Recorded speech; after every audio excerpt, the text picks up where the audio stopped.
کسی نے پوچھا، ہیر رانجھا تو بہت سنائی جاتی ہے، کبھی کسی نے تاج بانو کیوں نہیں سنائی؟ جواب آیا، ایک بہت بڑی غلط فہمی یہ ہے کہ عشق مجازی عشق حقیقی ہی کی سیڑھی ہے، حالانکہ خدا دوسرے نمبر پر آنا کسی صورت گوارا نہیں کرتا۔ خیر، حکایت کچھ یوں ہے۔ تاج بانو ایک سچی پریم کہانی ہے۔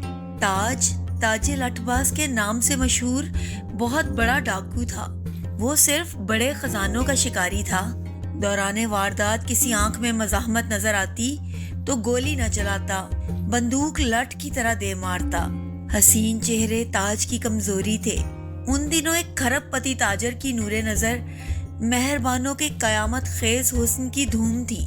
اکھڑ مردوں کو اپنے عشق میں رول دینا اس کا محبوب مشغلہ تھا۔ ایک دن تاج نے دیکھا کہ کچھ لوگ اپنے ایک مکروز کو پیٹ رہے ہیں۔ نہ جانے کیوں ڈاکو کو ترس آ گیا۔ قرض کی رقم دریافت کی۔ مکروز نے مگر ڈاکو کو پہچان لیا۔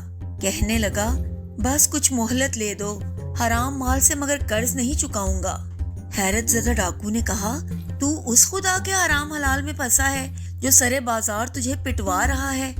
اس نے کہا لگا کر کہا، تخت پہ بٹھائے یا سرے عام پٹوائے، یہ دنیا تو آزمائش کی جگہ ہے۔ اپنی سنا ہے تو بڑے خزانوں کا عاشق بنا پھرتا ہے، یہ بھی مگر نہیں جانتا کہ اس دنیا کے تمام خزانے در حقیقت خدا کی ایک تجلی کا پرتو ہیں۔ اور بس وہ ہنس پڑا۔ اسی وقت ایک حسین عورت سامنے سے گزری۔ تاج نے بے اختیار اسے دیکھا۔ مکروز نے کہا لگا کر کہا، لٹھ باز، اس دنیا کا تمام حسن خدا کی ایک تجلی کا پرتو ہے، اور بس تو کیسا عاشق ہے؟ تاج کی آنکھیں سرخ ہو گئیں۔ سورج ڈوب رہا تھا۔ لہو رنگ شفق پہ تاج کی نگاہ پڑی تو گمان ہوا آسمان کے اس طرف کوئی بہت بڑا خزانہ پوشیدہ ہے۔ جہاں دیدہ مکروز نے اس پر یہ کہا، سوچتا ہی رہتا ہوں وہ جہان کیسا ہے، دوسری طرف سے یہ آسمان کیسا ہے۔ دوسری طرف کیا ہے؟ مضطرب ڈاکو چیخ اٹھا۔ زیادہ پڑھا لکھا تو نہیں تھا، لیکن حق پہچاننے کی صلاحیت ہر دماغ میں ہوتی ہے۔ مکروز نے کہا، سن تاج، ایک تیری چاہت ہے اور ایک خدا کی، ہوگا وہی جو اس کی چاہت ہے۔ ہاں، اگر تو نے خود کو سپرد کر دیا اس کی چاہت کے تو وہ دے دے گا تجھے وہ بھی جو تیری چاہت ہے۔ حواس باختہ تاج زمین پہ بیٹھ گیا۔ سورج غروب ہوا اور چاند نکل آیا۔ تارے لو دینے لگے۔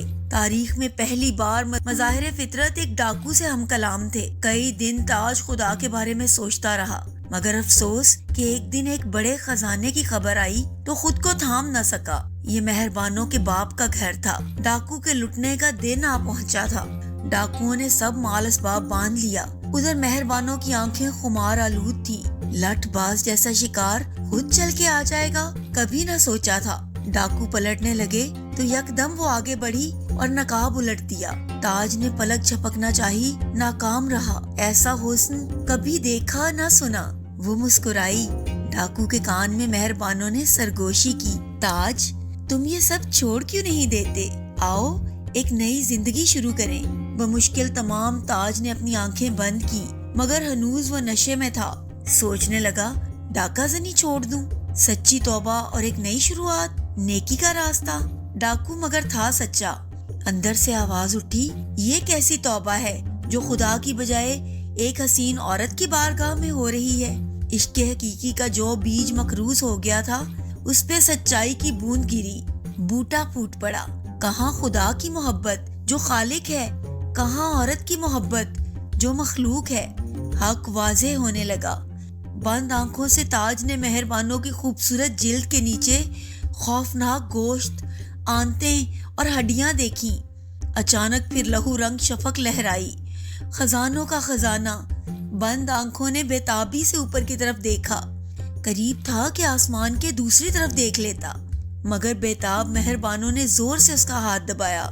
حیران تھی کہ پہلے تو کبھی اتنی دیر نہ لگی تھی۔ تاج نے آنکھیں کھول دی۔ اب وہ پرسکون تھا۔ مہربانوں کے کان میں لٹھ باز نے جواب دیا، نقلی موتی نہیں، خزانہ چاہیے، سارا خزانہ۔ لٹ گھومی، مہربانوں کا ماتھا داغدار ہو گیا۔ وہ چیخ مار کے گری. تاج باہر بھاگا مگر پائپ سے اترتے ہوئے پھسل گیا. بندوق نیچے گر گئی. اٹھانے لگا تو آواز آئی, اللہ اکبر, اللہ اکبر. مؤذن مرحبا بر وقت بولا, تیری آواز مکے اور مدینے. اتنی بے عزتی. مہربانو سکتے میں تھی. کئی دن بعد بالآخر ہرکاروں نے ڈاکو ڈھونڈ نکالا. بندوق کی جگہ بیلچا ہاتھ میں تھا مگر لٹ ہی کی صورت. کھرب پتی سیٹھ موقع پر پہنچا. اپنی زرد رو اور نڈھال بیٹی تاج کے قدموں میں رکھ دی. بہتے ہوئے آنسوؤں کے درمیان بولا, کھاتی ہے نہ پیتی ہے, مر جائے تو خود ہی دفنا دینا. ڈاکو خدا کی چاہت کے سامنے جھکا تو اب اس کی اپنی چاہت اس کے قدموں میں پڑی تھی. مہربانو, تاج نے آواز دی. مہربانو نے آنکھ کھولی. جی تاج, سرتاج. تاج نے ایک گھونٹ پانی پلایا. مجھ سے شادی کرو گی؟ کہنے لگی. انکار کیا تو اب کہیں بیلچا نہ دے مارو. وہ ہنس پڑی. ہیر رانجھے کی طرح تاج بانو بھی دو محبت کرنے والوں ہی کی کہانی ہے, مگر کہاں خدا کی محبت اور کہاں مخلوق کی محبت, کہاں ہڈیاں اور گوشت اور کہاں نور پہ نور. سبحان اللہ.